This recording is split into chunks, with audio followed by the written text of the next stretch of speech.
সবুজে সাজাই দেশ, প্লাস্টিক মুক্ত বাংলাদেশ, দিলে বোতল মিলবে গাছ, এমন স্লোগানে শেরপুরের স্বেচ্ছাসেবী সংগঠন ক্লিন আপ বাংলাদেশ আয়োজন করেছে ব্যতিক্রমী একটি আয়োজন। এখানে তারা প্লাস্টিকের বোতলের বিনিময়ে ফলজ, বনজ ও ঔষধি গাছ বিতরণ করছে। আমরা উদ্যোক্তাদের সাথে কথা বলে জেনেছি সারা বছর ধরেই কাজ করে। এবার বৃক্ষ মেলায় ওদের একটা চমক দেখতে পেলাম।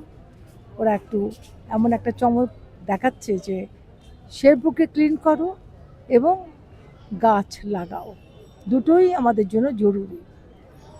যেমন ক্লিন রাখতে হবে তেমনি বৃক্ষরোপণও জরুরি। সেই জায়গায় ওরা 5টা বোতল মানে প্লাস্টিকের বোতল দিলে একটা করে গাছ উপহার দিচ্ছে জনগণকে। মানুষকে এভাবেই সচেতন করা যে আমরা শেরপুরকে পরিচ্ছন্ন রাখব, পলিথিন মুক্ত করব, প্লাস্টিক মুক্ত করব, করে আমরা আমাদের শেরপুরটাকে একটা পরিচ্ছন্ন শেরপুর তৈরি করব। এই বিনির্মাণে মানুষকে উৎসাহ দেবার জন্যই, মানে পরিবেশকে সুস্থ রাখবার জন্য যে পরিকল্পনা নিয়েছে, এটা চমৎকার পরিকল্পনা। বোতল দিয়ে আমরা বোতল করেছি, বোতল দিয়ে আমরা অনেক বোতল দিয়ে একটা গাছ পেয়েছি, আমরা অনেক খুশি। রক্ত সৈনিক বাংলাদেশ ফাউন্ডেশন ও শেরপুর ক্লিন আপের উদ্যোগে প্লাস্টিকের বোতলের বিনিময়ে এখানে গাছ দেওয়া হচ্ছে। আমরা জানি প্লাস্টিক অত্যন্ত ক্ষতিকর। আমরা এগুলো ব্যবহার অনুপযোগী হয়ে গেলে সেখানে যত্রতত্র ফেলে রাখি, যা পরিবেশের জন্য খুবই ক্ষতিকর প্রভাব বয়ে আনে। এই ক্ষতিকর একটা উপাদান বা দ্রব্যের বস্তুর বিনিময়ে আমরা পরিবেশ বান্ধব গাছ পাচ্ছি। এই উদ্যোগটা ইনারা নিয়েছেন, যা পরিবেশের জন্য অত্যন্ত চমৎকার। এই উদ্যোগটা নেওয়ার জন্য ওনাদেরকে ধন্যবাদ জানাই। আমাদের প্লাস্টিক পরিবেশের জন্য অনেক ক্ষতিকর, তেমনি গাছ পরিবেশের জন্য অত্যন্ত ভালো একটি জিনিস। আমরা গাছ পেয়ে অনেক খুশি হয়েছি।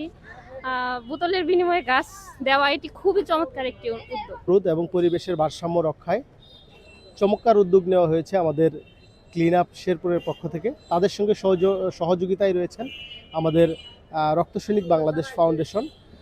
দুটা সংগঠনের মাধ্যমে আমরা শহরের বা বাড়ির আশেপাশে রাস্তায় যে পড়ে থাকা বোতলগুলো থাকে, যেটা ড্রেনের পানি যেতে বাধা সৃষ্টি করে, শহর জলাবদ্ধতা তৈরি করে, তা আমরা এই সকল বোতল যারা কুড়িয়ে আমাদের ক্লিন আপ স্টলে আনছে, আমরা তাদেরকে সর্বনিম্ন 5টি বোতলের বিনিময়ে একটি গাছ দিচ্ছি। এবং সেই কুড়িয়ে পাওয়া বোতলগুলো আমরা সংগ্রহ করে এখানে একটি প্লাস্টিকের বোতল দিয়ে মানচিত্র তৈরি করেছি। এইটার উদ্দেশ্য হচ্ছে যে এই যে মানচিত্র দেখতে পাচ্ছেন, যে মানচিত্রের পুরো দেশ জুড়ে কিন্তু প্লাস্টিক দূষণ হয়ে আছে। আপনি আমি যদি সচেতন না হই, যত্রতত্র যদি এভাবেই প্লাস্টিকের পণ্য ফেলে দেই, সেক্ষেত্রে কিন্তু সারা দেশ, যেমন এখানে দেখাতে চেষ্টা করেছি, পুরা মানচিত্রটাই পুরা দেশটাই প্লাস্টিকে ভরে গেছে। আর প্লাস্টিক ভরে গেলে এই প্লাস্টিকগুলো কিন্তু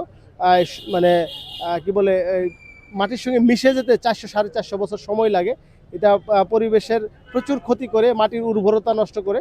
তো আমরা যারা গাছগুলো নিচ্ছে, তারা গাছগুলো লাগাবে, যত্ন করবে, এবং একদিকে যেমন মাটির পরিবেশ রোধে দূষণ রোধে কাজ করবে বোতল আমাদের কাছে দেওয়ার মাধ্যমে, এবং গাছগুলো নিয়ে তারা লাগিয়ে দেশে অক্সিজেনের কারখানা তৈরি করবে। আসুন সবাই সচেতন হই, একটি ময়লাও যত্রতত্র নয়, সবাই নির্দিষ্ট স্থানে ময়লা ফেলি। পরিবেশ আমি শুনছি এখানে বোতল দিয়ে গাছ দিতেছে, এটা নেওয়ার জন্য আমি বোতল নিয়ে এখানে আসছিলাম। বোতলের বিনিময়ে গাছ নিয়ে গেলাম। যারা আয়োজন করছে এরা অনেক ভালো কাজ করছে।